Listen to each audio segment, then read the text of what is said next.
நண்பர்களே அனைவருக்கும் வணக்கம். நிஃப்டி ஃபியூச்சர் டெக்னிக்கல் சார்ட் அனாலிசிஸ்ல நாளைக்கான லெவல்ஸ் என்ன? பிரைஸ் ஆக்ஷன் எப்படி அப்டேட் ஆயிருக்கு? அப்படிங்கிறத நம்ம கிளியரா அனலைஸ் பண்ணுவோம். ஸோ மறக்காம இந்த வீடியோ ஸ்கிப் பண்ணாம பாருங்க. நாளைக்கான லெவல்ஸ் என்னங்கிறத நம்ம செக் பண்ணுவோம். ஸோ நாளைக்கு பொறுத்தவரைக்கும் மார்க்கெட் வந்து ரொம்ப இம்பார்ட்டன்டான ரோல் அண்ட் லெவல் என்னன்னு பார்த்தீங்கன்னா, 26,240 ரொம்ப ரொம்ப இம்பார்ட்டன்டான ஒரு ஜோன். அதே போல 26,090 இந்த 2 லெவலும் ரொம்ப ரொம்ப இம்பார்ட்டன்டான ஒரு லெவல். ஸோ இந்த 2 லெவல்ல மார்க்கெட் வந்து நாளைக்கு எந்த லெவலுக்கு மேல சஸ்டெயின் ஆக போகுதுங்கிறத கேர்ஃபுல்லா நோட் பண்ணணும். ஸோ இந்த லெவலுக்கு மேல மார்க்கெட் சஸ்டெயின் ஆச்சுன்னா, நெக்ஸ்ட் சப்போர்ட் ஜோன் என்ன? இந்த லெவலுக்கு மேல சப்போர்ட் அ ட்ரேடிங் ஆனா, நெக்ஸ்ட் ரெசிஸ்டன்ஸ் ஜோன் என்ன? அப்படிங்கிறத நம்ம கிளியரா பார்ப்போம். ஸோ இதில பார்த்தீங்கன்னா, அ மார்க்கெட் வந்து 26,240க்கு மேல வந்து சஸ்டெயின் ஆயிடுச்சுன்னா, it will go up to 26,450. Okay. So ரொம்ப ரொம்ப இம்பார்ட்டன்டான ரோல் 26,240 இந்த ஹைக்கு மேல மார்க்கெட் வந்து சஸ்டெயின் ஆயிடுச்சுன்னா, நெக்ஸ்ட் ரெசிஸ்டன்ஸ் ஜோன் 26,450 தான். ஸோ அதுவரைக்கும் மார்க்கெட் வந்து மேல வந்து அப் மூவ் போறதுக்கு சான்சஸ் இருக்கு. ஸோ ஒருவேளை மார்க்கெட் வந்து 26,090 பிரேக் பண்ணிடுச்சு.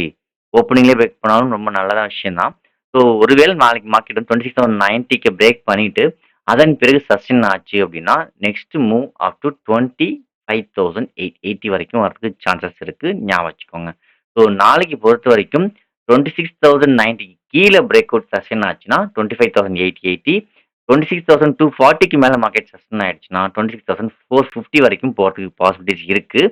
ஸோ ஒருவேளை மார்க்கெட் இன் பிட்வீன்ல ட்ரேட் ஆனா, பிரைஸ் ஆக்ஷன் நவ் வந்து ட்ரெண்ட் டைரக்ஷன்ல இருக்கு. So price action trend direction வந்து டவுன் ட்ரெண்டுக்கு சாதகமா பிரேக் அவுட் நடந்ததுன்னா, it will come down up to 26,000 first லெவலும், நெக்ஸ்ட் லெவல் பார்த்தீங்கன்னா 25,880 வரதுக்கு நெறைய சான்சஸ் இருக்கு. சரிங்களா? ஸோ நாளைக்கான லெவல்ஸ் பார்த்தாச்சு. நம்ம நோட் பண்ணக்கூடிய முக்கியமான லெவல் இந்த 2 தான். நைட் என்ன சொல்லியிருந்தாங்கன்னு ஒரு கிளான்ஸ் பார்த்துருவோம். 26,120க்கு மேல சஸ்டெயின் ஆனா, 26,230 வரைக்கும் மார்க்கெட் போறதுக்கு பாசிபிலிட்டீஸ் இருக்கு. ஸோ இங்க போயிட்டு பிரைஸ் ஆக்ஷன் நடந்ததுன்னா, அகைன் ஃபால் ஆகலாம்னு சொல்லியிருந்தேன். So still no price action குடுத்துருக்கே தவிர, இன்னும் பிரேக் அவுட் நடக்கல. ஸோ பிரைஸ் ஆக்ஷன் எப்படி இருக்குன்னு நான் ஷோ பண்ணிர்றேன். ஸோ பிரைஸ் ஆக்ஷன பொறுத்தவரைக்கும் போயிட்டு ஸ்ட்ரக்சர்ல இருக்கு. ஸோ அதனால தான் நம்ம இந்த ஸ்விங் லோ ஸ்விங் ஹைய வந்து ஃபோக்கஸ் பண்ண சொல்லியிருக்கோம். ஸோ இந்த ஸ்விங் ஹைக்கு மேல சஸ்டெயின் ஆச்சுன்னா, ஹை ட்ரெண்டுக்கு பாசிபிலிட்டீஸ் இருக்கு. அகைன் மார்க்கெட் 26,450 ரீடெஸ்ட் பண்ணலாம். சரிங்களா? ஸோ ஒருவேளை ஸ்விங் லோவ பிரேக் பண்ணிடுச்சுன்னா, 26,090 26,090 ரொம்ப ரொம்ப இம்பார்ட்டன்டான ஒரு ஜோன். ஸோ ஏன்னா மார்க்கெட் வந்து இந்த நேரத்துல நடந்த ஒரு ஸ்ட்ரக்சருக்கு 26,000 சாரி 25,880 வரதுக்கு பாசிபிலிட்டி இருக்குங்கிறத இன்னமும் ஷோ பண்ணுது. அதாவது டெக்னிக்கல் அனாலிசிஸ்.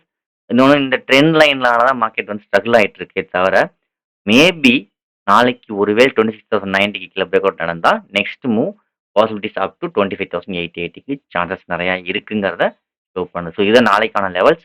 ஸோ மறக்காம நாளைக்கு எங்க மார்க்கெட் ஓப்பன் ஆகுது, எந்த லெவல்ல பிரேக் அவுட் ஆகுதுங்கிறத பார்த்துட்டு, அதன் பிறகு அதுக்கு தகுந்த மாதிரியான ஸ்டெப்ஸ் எடுக்கலாம். சரிங்களா?